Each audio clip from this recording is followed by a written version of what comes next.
श्री राम कथा के अंतर्गत आज की कथा सुमंत का अयोध्या लौटना। राम से विदा लेकर सुमंत अयोध्या पहुंचे। उन्होंने देखा कि पूरे अयोध्या में शोक और उदासी व्याप्त थी। उन्हें आते हुए देखकर अयोध्यापति ने दौड़कर रथ को चारों ओर से घेर लिया और प्रश्नों की बौछार करना आरंभ कर दिया।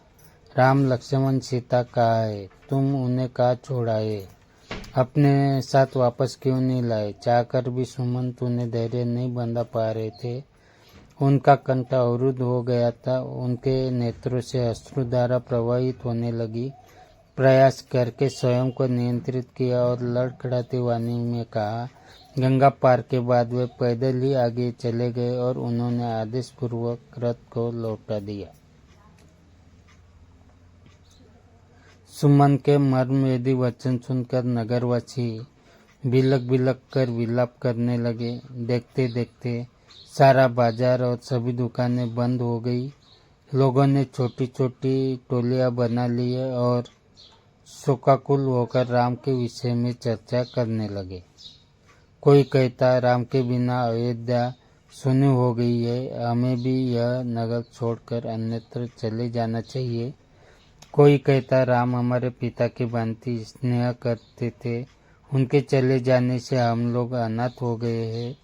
अन्य कोई कहता, यह राज्य अब उजड़ गया है, यहाँ रहने का अब कोई अर्थ नहीं है, चलो हम सब भी वन में चले।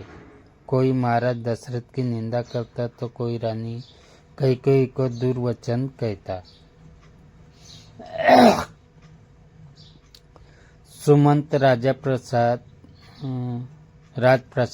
के उस श्वेत भवन में जा पहुंचा जहाँ महाराज दशरथ पुत्र वियोग में व्याकुल अर्धमूर्छित अवस्था में पड़े अपने अंतिम सांसें गिन रहे थे। आशा की कोई उम्मीद किरण कभी कभी चमक उठती थी और उन्हें लगता था कि संभव है सुमंत अनुनय विनय कर के राम को लौटा लाए। संभवतः राम न आए, किंतु कदाचित सुमंत सीता को ही वापस ले आए। उसी समय सुमंत ने आकर महाराज के चरण स्पर्श किया और विषादपूर्ण स्वर में राम को वन में छोड़ आने की सूचना दी।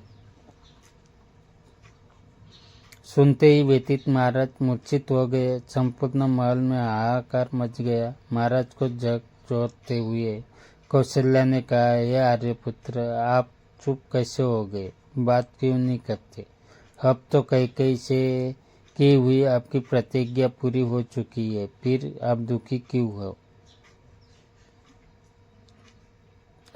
महाराज की मूर्छा भंग होने पर वे राम, सीता और लक्ष्मण का स्मरण करके विलाप करने लगे।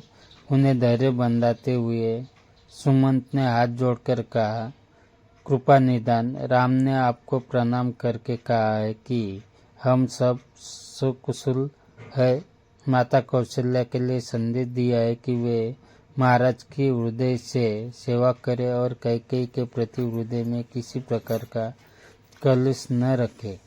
भरत को भी उन्होंने पिता की आज्ञा का पालन करने का आदेश दिया है।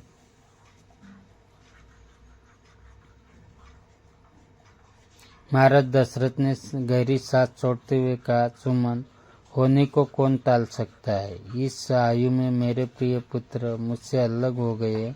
इस संसार में इससे बढ़कर भला क्या दुख होगा? कौशल्या कहने लगी, राम, लक्ष्मण और विशेषतः सीता जो सदा सुखपूर्व महलों में रही है, कैसे वन के कष्टों को सहन कर पाएंगे? राजन, आपने ही उन्हें वनवास दिया है। आप जैसा निर्दयी और कोई नहीं होगा। ये सब आपने केवल कैकेयी और भरत के सुख के लिए किया है।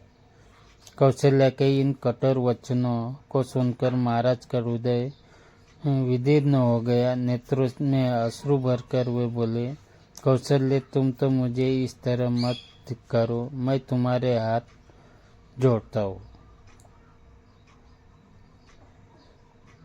दशरथ के इन दीन वचनों को सुनकर कौशल्या का हृदय पानी पानी हो गया और वे रोने लगी। फिर दोनों हाथ जोड़कर वे बोली, हे आर्यपुत्र, दुख ने मेरी बुद्धि को हर लिया था। मुझे क्षमा करें। राम को यहाँ से गए आज 5 रात्रियां व्यतीत हो चुकी है, किंतु मुझे ये 5 रात्रियां 5 वर्षों जैसी प्रतीत हुई है। इसीलिए मैं अपना विवेक खो बैठी और ऐसा अनर्गल प्रलाप करने लगी। कौशल्या के वचन सुनकर राजा दशरथ ने कहा, कौशल्य, जो कुछ भी हुआ है वह सब मेरे ही कर्मों का फल है। सुनो, मैं बताता हूँ।